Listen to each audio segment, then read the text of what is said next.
Welcome. My name is Alvin Effa, and once again I'm filling in for Pastor Ron. My topic for today is fear, worry, and attitude. Today I want to talk about some human emotions that I believe each one of us have experienced from time to time, namely those of fear and worry, and how they impact our lives through our attitude about them. These emotions, I believe, are very much interrelated and interwoven, much like a Venn diagram or concentric circles. I have a picture or drawing that I believe I showed to you on a previous occasion. It is a drawing given to me, or to Julian, my son, in 1997 by a patient who was in the hospital, the Foothills Hospital, at the same time as Julian.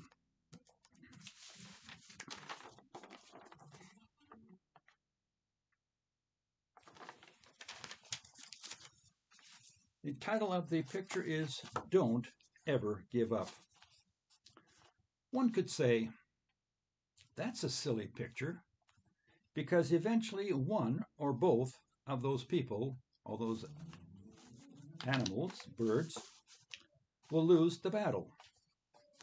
I personally like the encouragement aspect that was written on the top. Don't ever give up.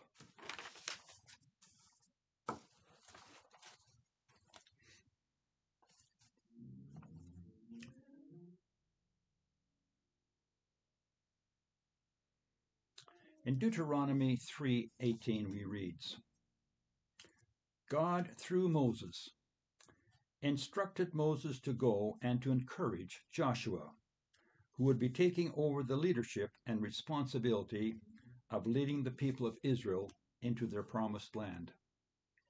We also read in 1 Corinthians 14:31, where the Apostle Paul writes, you can all prophesy one by one, that all may learn and be encouraged. As an introduction to the themes of worry, fear, and attitude, let me make a few brief comments about each of them, show how in many ways they are interconnected, and then hopefully how we can deal with them. Number one, worry. To illustrate this, I'll use an old story about income tax that I think I've even shared with you once before. The story is told about an individual when filing his income tax return failed to report some of the income. But this began to worry him because he knew that if found out by the CRA, he would be penalized. The result was that night after night he could not sleep. So in desperation, he finally wrote a check to the CRA, addressed to whom it may concern. Enclosed, please find a check in the amount of $1,000 for income that I failed to report. Then he added, P.S. If I still can't sleep, I will send you the rest of the money. Most of you, I assume, remember the old magazine called Mad magazine. It made the topic of worry one of its main topics, going back as far as 1950. Title, Me? Worry? By 1970s, Mad had a circulation of over 2 million people. It certainly means that people kind of identified with this topic of worry. Babe Ruth, the great baseball player, said, does the worry of striking out prevent you from playing the game? Fear, number two, fear. There is so much that can be said about fear in so many different ways. One of my silly personal situations comes to mind. My wife and I sometimes visited West Edmonton Mall.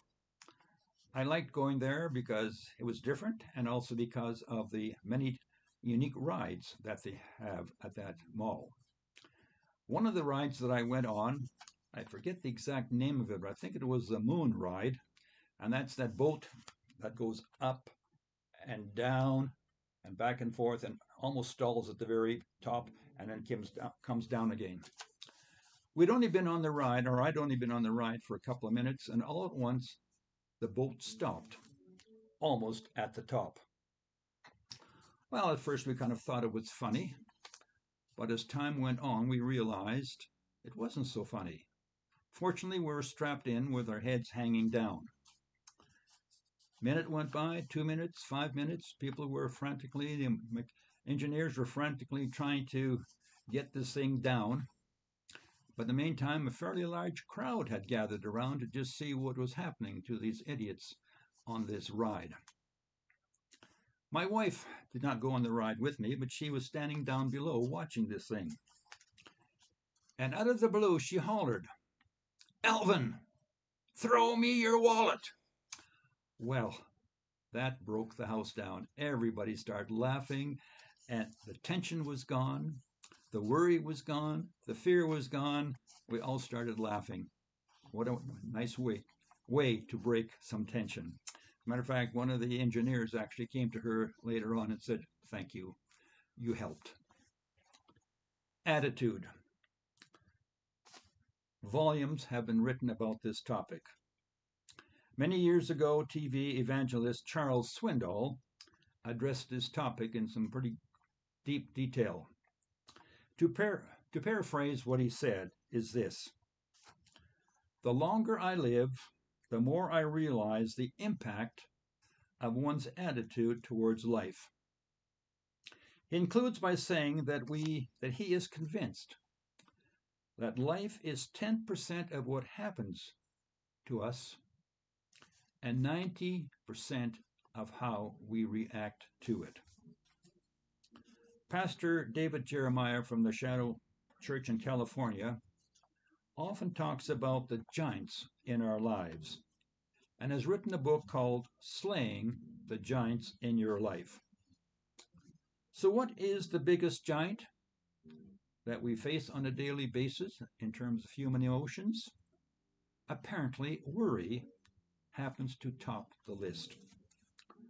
So I have 4 questions. What is worry? Fear. What causes it? What are the results of it on us? And how is it manifested? And number 4, what can we do about it? So I'll try to address each of these 4 questions.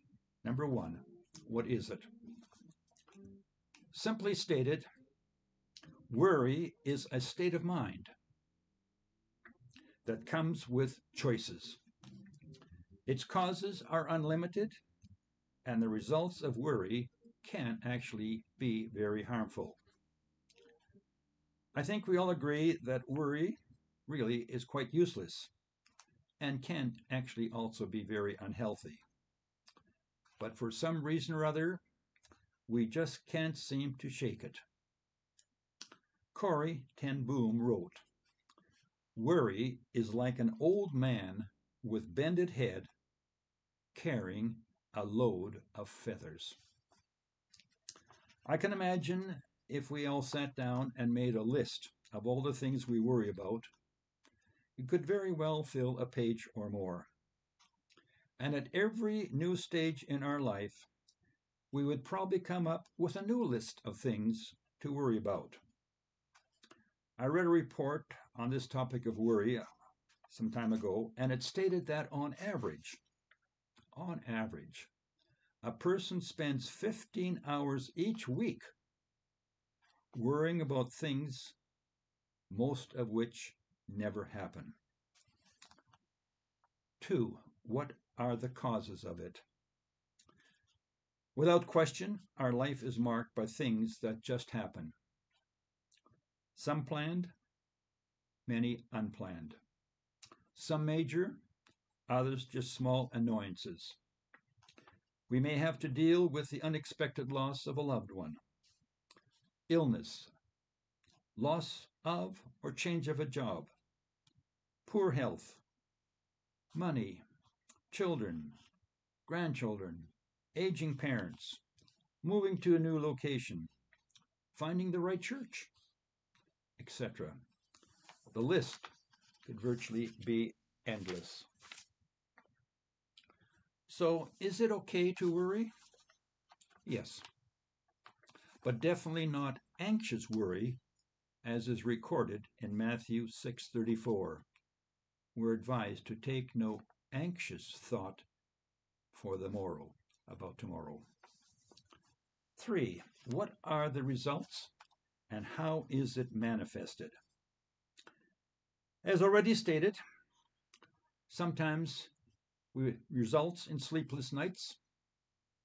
Sometimes our heart may begin to beat faster and faster. We may even get sick to our stomach from the stress to the point that we feel we are losing control of our life. Even though we know that it's not healthy to overworry because it's both physically and mentally draining, to the point that we no longer can focus on the solution. In spite of all of these, we must remember that to worry is an active choice. Robert Schuller, in one of his writings, states, God is not responsible for our worry, for our fear, and for our anxiety. It is basically our fault. Remember that we must be in charge of our choices and our attitude. Probably not what we want to hear, putting the responsibility back on us. So what can we do about it? The easy answer, and maybe the best answer, is be in prayer about it. Lucky for us, I believe that God has the perfect solution. One of the best antidotes to relieve worry is to read and study the Bible. The Bible, in essence, can be our best first aid kit. It's filled with illustrations where God's people worried and then turned to God's for help. Just last week, one of the residents where I live in the senior complex shared with me how prayer answered her worry. She had lost her wallet, which contained all of her credit cards and all of the necessary information, and unfortunately also she still had $1,000 of cash. Through fervent prayer, she truly believed that God led her exactly to the place where she found her wallet. The Bible, as I said, is filled with examples. For example, we know that Joshua worried how he was going to be able to capture the city of Jericho because it was so fortified. But God gave him a plan. God even used Rahab, a prostitute, to save the life of the two spies. King Saul was a worrywart, so David would come to his rescue. David would take up his lyre and play to King Saul, and relief would come to King Saul. The healing power of music, I think, is very much underappreciated and misunderstood. More and more, though, we're finding today that music is actually being used as a therapy and as a clinical benefit in dealing with many different types of situations to alleviate loneliness, pain, anxiety, and depression. It's even being used as a treatment for cancer patients, for people suffering from Parkinson's, and for dementia and trauma. The magic of music. The Bible gives us many verses to help us with this aspect about worry, fear, just to mention a few of them. Philippians 4:19 reads, "And my God shall supply all your needs according to his riches in glory by Christ Jesus." This, of course, must be accompanied with lots of faith and obedience. 1 Peter 5:7 says, casting all your care upon him, for he cares for you. My two favorite verses are found in the book of Matthew and in the book of Philippians. Let me share those two. First of all, Matthew 6:31 to 34. 32 to 34. People who don't know God and the way he works fuss over these things. But you know both God and how he works. So, steep your life in God reality, God initiative, God's provision. Don't worry about missing out. You'll find all your everyday human concerns will be met. Give your entire attention to what God is doing right now, and don't get worked up about what may or may not happen tomorrow. God will help you deal with whatever hard things come up when the time comes. This is reading from the Message Bible. Turning to Philippians 4:4 to 7, also reading from the Message Bible. Celebrate God all day, every day. I mean, revel in him. Make it as clear as you can to all you meet that you're on their side, working with them and not against them. Help them see that the Master is about to arrive. He could show up any minute. So don't fret or worry. Instead of worrying, pray. Let petitions and praises shape your worries into prayers, letting God know your concerns.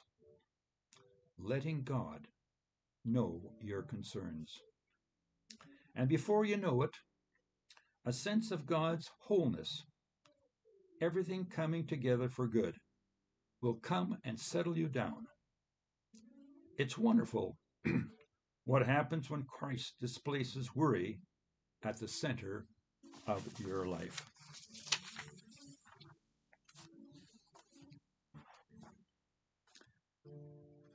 As a closing thought, I want to turn to 2 Peter 3, verse 11.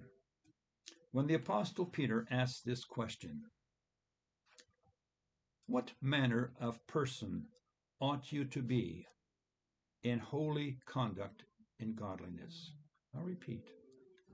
What manner of person ought you to be in holy conduct and godliness? I'm sure that most of you have thought about your legacy. When your obituary is being read, will it reflect the real you? The scribes asked Jesus two very important questions. What must I do to inherit the kingdom of God? And what is the greatest commandment? Interestingly, Jesus answered this question from a quote from the Old Testament, namely from Deuteronomy 6:5. You shall love the Lord your God with all your heart, with all your soul, and with all your strength. And then he added, as is recorded in Mark 12:31, and you shall love your neighbor as yourself. There is no other commandment greater than these. Have a blessed day, and thanks for listening.